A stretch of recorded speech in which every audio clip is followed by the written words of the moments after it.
Welcome back to career counselling. Anil గారు, ఇప్పుడు మనకి ఎంబీఏ పీజీడీబీఎంకి డిఫరెన్స్ లేదన్నారు కదా. ఇప్పుడు ఈ రికగ్నైజ్డ్ అంటే ఏఐసిటి రికగ్నైజ్డ్ కాలేజ్ నుంచి ఎవరైతే పీజీడీబీఎం కంప్లీట్ చేస్తారో వాళ్ళకి ఎంఫిల్కి కానీ పిహెచ్డికి కానీ వెళ్ళే అర్హత ఉంటుందంటారా? అర్హత తప్పకుండా ఉంటుంది శ్రీకాంత్ గారి. కానీ ఒకటి, the student what they have to take in to consideration is ఒక ఈక్వలెన్సీ సర్టిఫికేట్ అని ఒకటి ఉంటుంది. అంటే ఆ కాలేజే ప్రొవైడ్ చేయాలి. బ్రిడ్జ్ కోర్స్ కాదండి. అంటే మేము ఆఫర్ చేసే PGDM is it equivalent to some other course that is being offered in some university, that is called an equivalency certificate. ఆ ఈక్వలెన్సీ సర్టిఫికేట్ కనుక కాలేజ్ వాళ్ళు స్టూడెంట్కి ఇచ్చిన రోజున ఎంబీఏ స్టూడెంట్స్కి ఏదైతే ఫెసిలిటీస్ ఇవ్వబడతాయో అవన్నీ కూడా పీజీడిఎం స్టూడెంట్స్కి ఇవ్వబడతాయి. సో ఎస్ఎస్ఐఎం ఆ ఈక్వలెన్సీ సర్టిఫికేట్ మేము ఇస్తాం. సో అంటే మేము చెప్పే PGDM is considered to be equal to be in MBA. అంటే వాళ్ళు పిహెచ్డి చేయాలన్నా ఎంఫిల్కి వెళ్ళాలన్నా అది ఆ ఈక్వలెన్స్ సర్టిఫికేట్ కంపల్సరీగా ఉండాలంటారా? తప్పకుండా ఉండాలి. లేకపోతే మీకు ఆ ఈక్వలెన్సీ సర్టిఫికేట్ లేని రోజున యూనివర్సిటీ వాళ్ళు అబ్జెక్షన్ పెడతారనమాట. ఆ ఈక్వలెన్సీ సర్టిఫికేట్ అనేది కంపల్సరీ. అండ్ ఆ ఈక్వలెన్సీ సర్టిఫికేట్ ఉన్న రోజున వాళ్ళు గవర్నమెంట్ జాబ్స్కి వెళ్ళొచ్చు. They can apply for MPhil or even for a PhD. అట్లాగే మనకి యూనివర్సిటీ కాలేజెస్ ఉన్నాయి. యూనివర్సిటీ కింద అంటే ఉస్మానియా యూనివర్సిటీ కింద కొన్ని కాలేజ్, కాకతీయ యూనివర్సిటీ కింద కాలేజ్, ఇట్లా అన్ని యూనివర్సిటీస్ కింద మనం డిఫరెంట్ కాలేజ్ చూస్తున్నాం. సో ఈ యూనివర్సిటీ కింద ఉన్న కాలేజెస్లో ఉన్న ఎడ్యుకేషన్కి అలాగే బీ స్కూల్స్లో ఉన్న ఎడ్యుకేషన్కి డిఫరెన్స్ ఏముంది? చాలా డిఫరెన్స్ ఉందండి. మనం మాట్లాడుకోవాలంటే ఇప్పుడు సపోజ్ ఉస్మానియా యూనివర్సిటీ ఉంది, కాకతీయ యూనివర్సిటీ ఉంది, జేఎన్టీ ఉంది. వీళ్ళందరూ కూడా ఎంబీఏ ఇస్తారు. దాన్ని ఏమంటారంటే అఫిలియేటెడ్ కాలేజెస్ అంటాం. అంటే ఒక ఆల్రెడీ ఎగ్జిస్టింగ్ ఇంజనీరింగ్ కాలేజ్ ఉంటుంది, వాళ్ళకు అడిషనల్ 60 సీట్స్ ఇస్తారు. లేకపోతే ఓన్లీ ఎక్స్క్లూజివ్లీ ఒక ఎంబీఏ కాలేజే పెట్టి రన్ చేస్తారు. వాళ్ళకి బేసిక్ డిఫరెన్స్ ఏమవుతుందంటే for a affiliated MBA college ఎంకామ్కి ఎంబీఏకి చాలా డిఫరెన్స్ ఉండదు. Whereas in a B school their entire purpose of existence is to groom MBA students for the industry and we're very industry specific. For example Srikanth garu, మీరు ఒక university కాలేజ్కి వెళ్తే ఒక guest lecture నేను తీసుకొస్తానని ఫ్యాకల్టీ చెప్పిన రోజున మేనేజ్మెంట్ ఆ ఫ్యాకల్టీని క్వశ్చన్ చేస్తుందన్నమాట. అంటే వాళ్ళు ఏమంటారంటే, నువ్వు ఈ పాఠాలు చెప్పలేవా, గెస్ట్ లెక్చర్ ఎందుకు తీసుకొస్తున్నావు? ఇంకొక తమాషా ఏంటంటే అట్ శివశివాన్ ఇన్స్టిట్యూట్ ఆఫ్ మేనేజ్మెంట్ ప్రతి కోర్సు మేము ఏదైతే ఆఫర్ చేస్తామో దాంట్లో కంపల్సరీగా చూడండి డిఫరెన్స్, వ్యత్యాసం చూడండి. అక్కడేమో గెస్ట్ ఫ్యాకల్టీ వాడు వస్తున్నాడంటే డబ్బు ఖర్చు. ఎస్ఎస్ఐఎంలో కంపల్సరీగా గెస్ట్ ఫ్యాకల్టీ నుంచి 2 లెక్చర్స్ ఇవ్వబడాలి. ఇవ్వని రోజున faculty will be blamed. So చూసారా డిఫరెన్స్? అక్కడేమో ఎవరిని రానియకుండా చూసుకుంటాం. అంటే పాఠాలు చెప్పాలి, బోర్డు మీద రాయాలి, సబ్జెక్ట్ అయిపోయిందా లేదా. But in a B school it is imparting knowledge. అంటే for example Satyam scandal break అయిన రోజున 3 రోజుల తర్వాత I did a video case అనమాట. అంటే వీడియో కేస్ అంటే ఏంటంటే ఏటీవీ లాంటి ఛానల్స్లో నుంచి చాలా information available. For example students చాలామంది చూస్తున్నారు. 40% of education is already available on different educational channels. ఆ ఇన్ఫర్మేషన్ అంతా కలెక్ట్ చేసి దాన్ని వీడియో కేస్ లాగా పెంపొందించి దాని తర్వాత మేము స్టూడెంట్స్కి ప్రజెంట్ చేసాం అనమాట. So learning in a B school will be very dynamic. University సిస్టంలో ఏంటంటే 20 ఏళ్ళ క్రితం ప్రిస్క్రైబ్ చేసిన బుక్కులు, టీచర్లు పర్వాలేదు, టీచర్లు can also be old timers, but టీచర్లు కూడా new what is a methods of teaching వాడు నేర్చుకోలేదండి. In a regular if you take university college it is mostly chalk and talk అంటే ఏంటంటే మనం చాక్ పట్టుకుంటాం, మనం మాట్లాడతాం, బోర్డు మీదకి ఇస్తాం. అంటే it is very teacher centric. అంటే టీచరు ఒక పెద్ద ఫౌంటైన్ ఆఫ్ నాలెడ్జ్ లాగా తనకున్నదంతా ఇంపార్ట్ చేసేయాలని అనుకుంటాడు. సో టీచర్ ఏమో చాలా స్ట్రగుల్ అవుతుంటాడు, టీచర్ ఎక్కువ కష్టపడాల్సి ఉంటుంది. Teacher in fact in English we say the teacher struggles and the student enjoys, where in a B school it is all student centric. అంటే ఒక student నన్ను వచ్చి క్వశ్చన్ అడిగిన రోజున నేను ఆన్సర్ చెప్పను, వాడికే మళ్ళీ క్వశ్చన్ వెనక్కిస్తాను. ఇలా ఎందుకు అవుతుంది, నువ్వే రీసెర్చ్ చేసి తీసుకురా. In a B school the students struggle and the teacher enjoys అనమాట. That is a basic difference, that in a student centric environment the student has to struggle. For example, మన university affiliated ఎంబీఎస్లో వాళ్ళకి reading habit అనేది చాలా తక్కువ ఉంటుంది. But in a B school they are given maybe a case study of 30 pages. వాడు 30 pages కేస్ని first చదువుకోవాలి, తర్వాత అండర్స్టాండ్ చేసుకోవాలి, and he has to come out with suggestions and recommendations. అంటే most of the university MBS syllabus based ఉంటాయని మనం చెప్పుకోవచ్చు అంటారు. Syllabus బేసే కాదండి, ఆ సిలబస్ 20 మేబీ 10 ఏళ్ళు అయిండొచ్చు. 20-30 ఏళ్ళు అనడం చాలా మంచిది కాదేమో. 10 ఏళ్ల క్రితం syllabus. For example lot of new technologies are coming. For example e commerce కానీ, రూరల్ మార్కెటింగ్ కానీ or IT systems in rural marketing. Okay, so in innovation అంటే కొత్త కొత్త సిలబస్ డిజైన్ చేయడం, దాన్ని ఇంప్లిమెంట్ చేయడంలో యూనివర్సిటీ కాలేజెస్ చాలా వెనకే ఉన్నాయని మనం చెప్పవచ్చు. అంటే వాళ్ళకి కొన్ని అవుట్డేటెడ్ సిస్టమ్స్ అండి. అంటే వాళ్ళు they don't take what is a project work very seriously. They have internal evaluation which is done. Most of them is, I think it's just like a MCom or let us take MA. So their systems are outdated. It is not keeping up with the what is happening in the modern world. In modern world ఏంటంటే communication is very important. For example, మా communication labs ఉన్నాయి, and at Shiva Shivani Institute of Management we also offer foreign courses. మీరు అడగచ్చు మన ఇండియాలో ఉన్నాం, foreign courses ఎలా important అని. Let us take, there are two students. One student is a Chinese who is, let us take, applying in is applying in USA. We have an SSIM student. ఆ Chinese స్టూడెంట్కి only English వచ్చి ఉండొచ్చు. SSIM స్టూడెంట్కి ఏంటంటే ఇంగ్లీష్తో పాటు మేము Spanish కూడా నేర్పిస్తాం అన్నమాట. So we are very advance in our thinking. For example, most of the university students university కాలేజెస్లో అసలు బయటికి వెళ్ళడం అన్నది జరగదన్నమాట. వాళ్ళు వస్తారు, ఏదో వింటారు, వెళ్తారు. మా దగ్గర industrial visits, and from this year we have even introduced A foreign trip అనమాట. అంటే స్టూడెంట్స్ మేము బయట కంట్రీకి తీసుకెళ్ళి ఆ బయట కంట్రీలో బిజినెస్ అనేది ఎలా అవుతుంది, వాళ్ళ కల్చర్ ఏమిటి, వాళ్ళ కస్టమ్స్ ఏమిటి అన్నది ఒక స్టడీ టూర్ ద్వారా చూపిస్తాం. అది వచ్చి మళ్ళీ వాళ్ళు దాన్ని ప్రజెంట్ చేయాలన్నమాట. అంటే వేరే వేరే స్టూడెంట్స్ వేరే వేరే కంట్రీస్కి వెళ్తారనమాట. సో మీ బ్యాచ్ థైలాండ్కి వెళ్ళొచ్చు, నా బ్యాచ్ సింగపూర్కి వెళ్ళొచ్చు అనమాట. కోరిలేట్ చేసి షేర్ చేసుకొని that becomes again A knowledge base అనమాట. టుమారో వాడు రేపు బై ఛాన్స్ వాడు సింగపూర్కి వెళ్ళిన రోజున వాడికి సింగపూర్ వాడి ఓన్ హైదరాబాద్ లాగా అనిపిస్తుంది అనమాట. ఎందుకంటే దాని గురించి వాడు ఆల్రెడీ విని ఉంటాడు కాబట్టి. ఓకే, ఇప్పుడు మీకు 20 years ఎక్స్పీరియన్స్ అండ్ మేనేజ్మెంట్ ఫీల్డ్లో ఉందంటే, అంటే మీరు ఒక ఎగ్జిక్యూటివ్గా, డైరెక్ట్ మార్కెటింగ్ ఎగ్జిక్యూటివ్గా కెరీర్ స్టార్ట్ చేసి ఈరోజు HOD లెవెల్లో ఒక మంచి ఇన్స్టిట్యూట్లో మీరు ఉన్నారు కదా. సో మీ మీ ఒపీనియన్ ఏంటి దీని మీద? అంటే మేనేజ్మెంట్ ఎడ్యుకేషన్ ఇండియాలో ఇప్పుడు ఎలా ఉంది, దీంట్లో ఎట్లాంటి చేంజెస్ ఉంటే మనకి బాగుంటుంది అంటారు? శ్రీకాంత్ గారు ఒక హృదయం టచ్ చేసే క్వశ్చన్ అడిగారు. 22 ఏళ్ళ ఈ పయనంలో ఒక్కోసారి మనసు కొట్టుకుంటూ ఉంటుంది అనమాట. అంటే మనం కరెక్ట్ డైరెక్షన్లో వెళ్తున్నామా లేదా, ఇంతమంది 40,000 50,000 మంది MBA స్టూడెంట్స్ వస్తున్నారు, వీళ్ళ భవిష్యత్ ఏమిటి అని మనం ఆలోచించిన రోజున ఒక్కోసారి మనకి నిద్ర పట్టదనమాట. ఏంటి అసలు మనం ఒక పూర్ కంట్రీ, చాలా అతి పేద కంట్రీలో ఇన్ని రిసోర్సెస్ ఉన్నాయి, ఇంత టాలెంట్ గ్రూప్ ఉంది. ఈ 40,000 స్టూడెంట్స్లో కూడా కొద్దిపాటి టాలెంట్ ఉంది. ఆ టాలెంట్ని మనం ఎందుకు బయటికి తీసుకురాలేకపోతున్నాం? ఫర్ ఎగ్జాంపుల్, ఒక లాయర్కి అప్రెంటిస్ ఉంటుంది, ఫర్ ఎగ్జాంపుల్ ఒక డాక్టర్కి అప్రెంటిస్ ఉంటుంది, but for MBA student there is no apprentice. For example, ఎవరైనా ఒక సర్జన్ దగ్గర మీరు వెళ్ళిన రోజున వాడు సర్జరీ చేస్తారంటే మీరు మాట్లాడడానికి వీలు లేదు. మీరు ఒక లాయర్ దగ్గరికి వెళ్ళినప్పుడు అడ్వైస్ తీసుకున్నప్పుడు ఆ లాయర్ ఏది చెప్తే అది వినాలి. బట్ అన్ఫార్చునేట్లీ మేనేజ్మెంట్ ఎడ్యుకేషన్లో ఆ స్కిల్, ఆ కాన్ఫిడెన్స్ ఇంకా డెవలప్ కాలేదనే చెప్పాలి.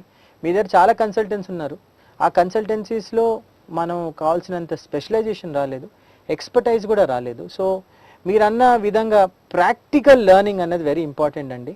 1 or 2 colleges have tried out something very unique. అంటే ఏంటంటే మార్నింగ్ నుంచి మధ్యాహ్నం వరకు వాళ్ళు పాఠాలు చెప్తారు, 2:30 నుంచి ఆ MBA స్టూడెంట్ ఒక ఎంప్లాయీ అయిపోతాడు. అంటే వాడు ఒక సూపర్ మార్కెట్లో వెళ్ళి, ఒక టెలివిజన్ దీనికి వెళ్ళు, లేకపోతే ఒక న్యూస్ పేపర్ ఇండస్ట్రీకి వెళ్ళి వాడు పనిచేస్తాడు. సో దానివల్ల ఏమవుతుందంటే పొద్దున్న చదువుకున్న కాన్సెప్ట్ అంతా మధ్యాహ్నం వాడు ఇంప్లిమెంట్ చేయడానికి ఉపయోగం ఉంటుంది. తర్వాత నెక్స్ట్ డే మార్నింగ్ కూడా వాడు వచ్చేటప్పుడు క్లాస్లో వాడు పాఠాలు కొంచెం బుద్ధిగా వింటాడు. ఎందుకంటే మార్కెటింగ్ ఈజ్ డిఫికల్ట్ అని మేము చెప్తాం, బట్ వాడు అక్కడ వెళ్ళి డక్కా మోకిలి తిన్న రోజున మార్కెటింగ్ ఎంత డిఫికల్ట్ వాడికి తప్పకుండా తెలిసి వస్తుంది. ఇంట్రెస్ట్ తప్పకుండా పెరుగుతుంది. ఎందుకంటే శ్రీకాంత్ గారు, మేము చెప్పేది ఒకటి, ఫీల్డ్లో జరిగేది ఇంకొకటి. అప్పుడు వాడు అన్వయించుకుంటాడు అనమాట. ఓహో, థియరీకి ప్రాక్టీస్కి చాలా డిఫరెన్స్ ఉంది. థియరీలో నేను నేర్చుకోవాల్సింది ఏంటంటే కాన్సెప్ట్స్ మాత్రం.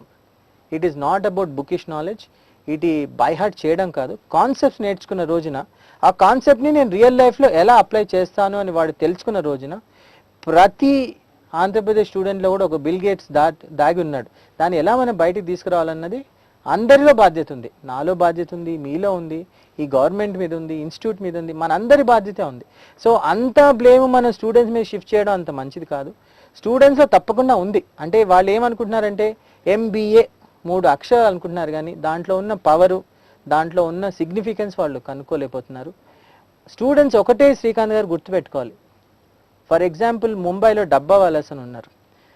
మోస్ట్ ఆఫ్ దెమ్ 4వ తరగతి 5వ తరగతి కూడా పాస్ కాలేదు. సో అలాంటి పాస్ కాలేని వాళ్ళు కూడా ఈరోజు ఒక ముంబై డబ్బా వాలస్ అని ఒక ఆర్గనైజేషన్ రన్ చేస్తున్నారు. అది వరల్డ్లో ఎంత ఫేమస్ అయిందంటే సిక్స్ సిగ్మా, అంటే six sigma is a concept that Motorola made very what is a significant. So ఈ సిక్స్ సిగ్మా కన్నా కూడా they are able to give better service. ఎందుకు చేయగలుగుతున్నారంటే యాటిట్యూడ్ అగైన్. అంటే వాడు ఏమీ చదువుకోలేదు కానీ చదువుకున్న ఎంబీఏ గ్రాడ్యుయేట్స్ కన్నా కూడా బాగా చేయగలుగుతున్నాడు. అది మన స్టూడెంట్స్ అందరూ గుర్తుపెట్టుకోవాలి. ఎంబీఏ చేసినా ఎంబీఏ చేయకపోయినా మనందరిలో సామర్థ్యత ఉంది.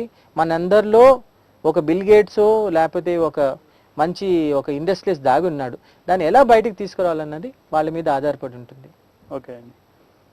సో ఇప్పుడు ఒక చిన్న బ్రేక్ తీసుకుందాం. బ్రేక్ తర్వాత వ్యూయర్ క్వశ్చన్స్ డిస్కస్ చేద్దాం.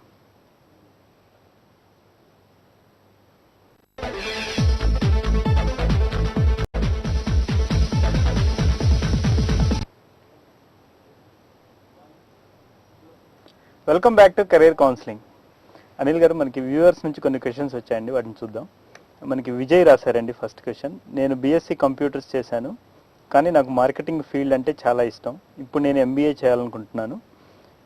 నాకు ముందు నుంచి మ్యాథ్స్ బ్యాక్గ్రౌండ్ ఉంది, అందువల్ల నాకు స్టాటిస్టిక్స్ మరియు మేనేజ్మెంట్ రిలేటెడ్ సబ్జెక్ట్స్ మీద అవగాహన లేదు. మరి ఎంబీఏ సక్సెస్ఫుల్గా కంప్లీట్ చేయాలంటే బీకామ్ కంపల్సరీగా చేసి ఉండాలా? అంటే లిటిల్ బిట్ కన్ఫ్యూజన్లో ఉన్నట్లున్నారండి. మంచి క్వశ్చన్ అడిగారండి ఈ viewer. One thing what the viewer should understand is, MBA చేయడానికి బీకామ్ చేయాలి అన్నది అవసరమే లేదు. I'm a living example. నేను బాటనీ, జువాలజీ, కెమిస్ట్రీ చేశాను. I'm still very successful. మనకు కావాల్సిందండి, ఎస్పెషలీ ఈ అబ్బాయి సేల్స్ అండ్ మార్కెటింగ్లో వస్తానంటున్నాడు. అవకాశాలు చాలా మెండుగా ఉన్నాయి. 1,00,000, 1,50,000, 2 లక్షలు కూడా సంపాదించుకునే వాళ్ళు ఉన్నారు.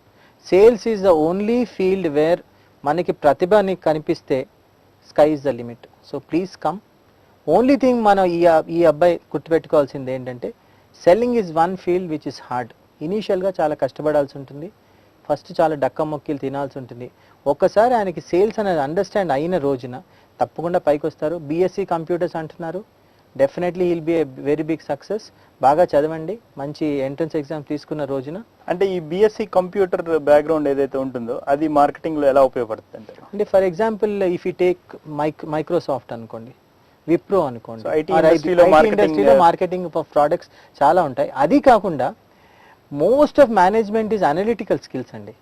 రేపు మార్కెటింగ్లో దిగినప్పుడు కూడా చాలా సిచ్యువేషన్ అనలైజ్ చేయాల్సి ఉంటుంది. సో బీఎస్సీ కంప్యూటర్స్ అని అన్నాడు కాబట్టి అనలిటికల్ స్కిల్స్ బాగా ఉన్నప్పుడు మార్కెటింగ్లో బాగా షైన్ అవుతాడు. ఓకే అండి. మన నెక్స్ట్ క్వశ్చన్ మహేష్ రాశారండి ఒంగోలు నుంచి. నేను ప్రస్తుతం ఒక మెడికల్ రిప్రజెంటేటివ్గా వర్క్ చేస్తున్నాను. మిగతా ఫీల్డ్ వాళ్ళతో కంపేర్ చేస్తే మేనేజ్మెంట్ చేసేవారికి ఎందుకు డ్రెస్ కోడ్, అపిరెన్స్, డిసిప్లిన్ తప్పనిసరిగా ఉండాలి? సో అవి తప్పనిసరిగా ఉండాలా? ఇవి లేకుండా మార్కెటింగ్ చేయలేమా? మహేష్ మంచి క్వశ్చన్ అడిగాడు. ఫర్ ఎగ్జాంపుల్ నన్ను కనుక చూస్తే ఫుల్ సూట్ వేసుకొని వచ్చాను. మేనేజ్మెంట్లో ఫస్ట్ ప్రిన్సిపల్ ఏంటంటే డ్రెస్ అండ్ అడ్రస్ అంటాం. సో ఎవరైనా మన దగ్గర ఫస్ట్ వచ్చినప్పుడు first impression is the best impression. So నీట్గా తల దూకున్నారా, గడ్డం చేసుకున్నారా, ప్యాకింగ్ అంటే నాలో ఉన్న ప్రతిభని అది ఇంకా కూడా పైకి తీసుకొస్తుంది అనమాట. సో మహేష్ గారు మీరు అన్నది 100% correct. Dress is very important. Shoe పాలిష్డ్గా ఉందా, క్లోత్స్ ప్రెస్ చేశారో. ఇన్ఫ్యాక్ట్ మీరు మెడికల్ ఫీల్డ్లో చూస్తే వాళ్ళకి డ్రెస్ అలవెన్స్ అని ఇస్తారు. సో తప్పకుండా dress and address are both very important. Address అంటే obviously how is addressing the people, is he polite or not. So management especially in marketing dress code అన్నది compulsory అండి. మా కాలేజీలో వాళ్ళు 8:30 నుంచి 4 గంటల వరకు రోజు టై కట్టుకోవాలి, సూట్ కూడా వేసుకోవాలండి. సో అది కంపల్సరీ. ఇక్కడ డిసిప్లిన్ అనేది కూడా అడిగారండి. డిసిప్లిన్ అనేది మార్కెటింగ్ వాళ్ళకి చాలా ఇంపార్టెంట్. సో దాని గురించి కూడా కొంచెం వివరిస్తారా? అంటే మన దీన్ని 2 విధాలైన డిసిప్లిన్ అనుకోవచ్చండి. ఒకటి ఏంటంటే మహేష్ అన్నట్టు డ్రెస్ డిసిప్లిన్. సెకండ్ ఏంటంటే వర్క్ డిసిప్లిన్ అంటాను నేను. అంటే ఫర్ ఎగ్జాంపుల్ ఒక మెడికల్ రెప్ అన్నప్పుడు ఆయనకి వర్క్ డిసిప్లిన్ చాలా ఉండాలి. Suppose is going to a paediatrician అనుకోండి. సో పీడియాట్రిషియన్ 8:30కి వెళ్ళినప్పుడు మనం 8:45కి వెళ్ళలేం. I tell you the psychology behind it. Doctor వచ్చేసిన తర్వాత మీరు కనుక వెళ్తే మీరు బయట వెయిట్ చేయాలి. సో మీరు కార్డు పంపించిన రోజున డాక్టర్ ఏమనుకుంటా అంటే మీ మొహం చూడలేదు కాబట్టి ఒక గంట తర్వాత 2 గంటల తర్వాత మీకు అపాయింట్మెంట్ ఇచ్చే ఛాన్స్ ఉంది. బట్ లెటెస్ట్ టేక్ డాక్టర్ 8:30కి వచ్చినప్పుడు మీరు ఆల్రెడీ అక్కడ వెయిట్ చేస్తుంటే డాక్టర్కి ఒక మంచి అభిప్రాయం ఏర్పడుతుంది. సో డిసిప్లిన్ అన్నది I will take it in a different way Srikanth గారు. అంటే work discipline, work ethics and మన ఇచ్చిన కమిట్మెంట్ మనం నిలబెట్టుకుంటున్నామా లేదా. నేను 10 ఏళ్ళు చేశానండి మార్కెటింగ్లో. కస్టమర్కి ఇచ్చిన మాట ఆల్వేస్ నిలబెట్టుకున్నాను. కొన్నిసార్లు ఆర్గనైజేషన్లో తిట్లు కూడా తిన్నాను. బట్ కస్టమర్కి ఇచ్చిన మాట నిలబెట్టుకున్నప్పుడు he will be called a good discipline sales person. So discipline అన్నది వర్క్ డిసిప్లిన్ అని చెప్పొచ్చు, డ్రెస్ డిసిప్లిన్ అని చెప్పొచ్చు. Both are very important. Okay అండి, చాలా మంచి విషయం చెప్పారు. తర్వాత అందోని రాశారండి. నెక్స్ట్ క్వశ్చన్ అండి, ఎంబీఏ మరియు పీజీడీబీఏ రెండు సమానమేనా? కొన్ని ప్రైవేట్ యూనివర్సిటీస్ ఆఫర్ చేసే కోర్సెస్కి ఎలాంటి గుర్తింపు ఉంది? సో మనం ఇంతకుముందు దీని గురించి డిస్కస్ చేసాం. కావాలంటే మళ్ళీ చెప్తానండి. ప్రైవేట్ యూనివర్సిటీ అవనివ్వండి, స్టేట్ యూనివర్సిటీ అవనివ్వండి, for example Rayalaseema university is state university, or central university అవనివ్వండి, ఎనీథింగ్ మీరు గనక all India council of technical education అని ఒకటి ఉంది, యాంథనీ అనుకుంటాను ఆయన పేరు. సో ఆయన గనక ఏఐసిటి వెబ్సైట్కి వెళ్తే all this recognise college list ఉంటుంది. సో దాన్ని మీరు క్లిక్ చేసి చూసుకోవచ్చు. క్లిక్ చేసిన రోజున శివశివాని ఇన్స్టిట్యూట్ ఆఫ్ మేనేజ్మెంట్ అని వస్తుంది, మా టెలిఫోన్ నెంబర్స్ వస్తాయి, మా వెబ్సైట్ వస్తుంది, తప్పకుండా వెళ్ళి చూసుకోవచ్చు. సో నేను ఒకటే ఈ క్యాండిడేట్ చెప్పేది ఏంటంటే చాలా జాగ్రత్తగా ఉండాలి మనం. లాట్ ఆఫ్ ఫేక్ కాలేజెస్ ఉన్నాయి, ఫేక్ యూనివర్సిటీస్ ఉన్నాయి, వాళ్ళు చాలా మంది కన్ఫ్యూజ్ చేస్తారు. అందుకనే మీ జీవితాన్ని మార్చే డెసిషన్ ఇది. జాగ్రత్తగా తీసుకోండి, ఆ కాలేజ్కి వెళ్ళండి, మాట్లాడండి, ఇవన్నీ అయిన తర్వాతే మీరు డెసిషన్ తీసుకోండి. But as far as we are concern, PGDM is equal to MBA if it fulfil some criteria. ఆ క్రైటీరియా అన్నది క్యాండిడేట్ మర్చిపోకూడదు. ఓకే, మన నెక్స్ట్ క్వశ్చన్ రాజేందర్ రాశారండి. ప్రస్తుతం నేను సేల్స్మెన్గా జాబ్ చేస్తున్నాను, డిస్టెన్స్లో ఎంబీఏ చేద్దాం అనుకుంటున్నాను, దానికి ఎంతవరకు వాల్యూ ఉంటుంది? ఇలా చేస్తే ఫ్యూచర్లో కెరీర్ గ్రోత్కి ఎలా ఉపయోగపడుతుంది? అంటే రాజేందర్ గారు ఎన్నేళ్లగా తను ఈ జాబ్ చేస్తున్నారో రాయలేదు. నా అభిప్రాయంలో, నా పర్సనల్ ఒపీనియన్ అండి, డిస్టెన్స్ ఎంబీఏ చేస్తే కెరియర్లో అంత పెద్ద యూజ్ ఏమి ఉండకపోవచ్చు. నాలెడ్జ్ అన్నది ఇంప్రూవ్ అవుతుంది.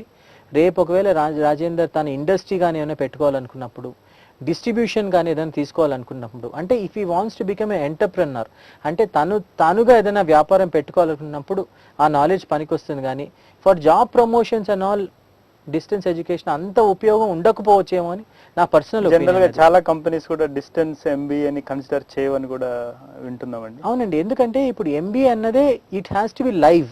అంటే ఒక ఈవెంట్ అయినప్పుడు దాన్ని వాళ్ళు ఇమీడియట్ గా డిస్కస్ చేసుకోగలిగిన పరిస్థితిలో ఉండాలి. ఫర్ ఎగ్జాంపుల్ ఈ డిస్టెన్స్ ఎడ్యుకేషన్లో ఏమవుతుందంటే సోమవారం నుంచి శనివారం వరకు వాడు పనిచేస్తారు. ఆదివారం 3 గంటలు చదివినంత మాత్రాన అది ఎంబీఏ ఎడ్యుకేషన్ కాదు. సో డెఫినెట్గా ఇఫ్ రాజేందర్ ఇస్ సీరియస్, ఈ should do a full time MBA are ఇలాంటి డిస్టెన్స్ ఎడ్యుకేషన్ చేస్తే డెఫినెట్గా నాలెడ్జ్ అనేది ఇంప్రూవ్ అవుతుంది. బట్ కెరియర్ గ్రోత్ ఎంత ఉంటుందని, జాబ్ ప్రాస్పెక్టివ్ అంత ఉపయోగపడకపోవచ్చు అని నా అభిప్రాయం. ఓకే అండి, థ్యాంక్ యూ అనిల్ గారు. మీరు మా స్టూడియోకి వచ్చి చాలా మంచి విషయాలని మా వ్యూవర్స్కి తెలియజేశారు. Thank you Srikanth. So career related మీకు ఏమైనా సందేహాలు ఉంటే మాకు పంపించండి. ఈమెయిల్ ద్వారా పంపించాలనుకుంటే career@atvindia.com పంపించండి. అలాగే SMS ద్వారా పంపించాలనుకుంటే కెరీర్ అని టైప్ చేసి స్పేస్ ఇచ్చి మీ క్వశ్చన్ని టైప్ చేసి 56006767 పంపించండి. రేపటి ఎపిసోడ్లో మరో కొత్త టాపిక్తో మీ ముందుంటుంది career counselling. Until then keep watching ATV.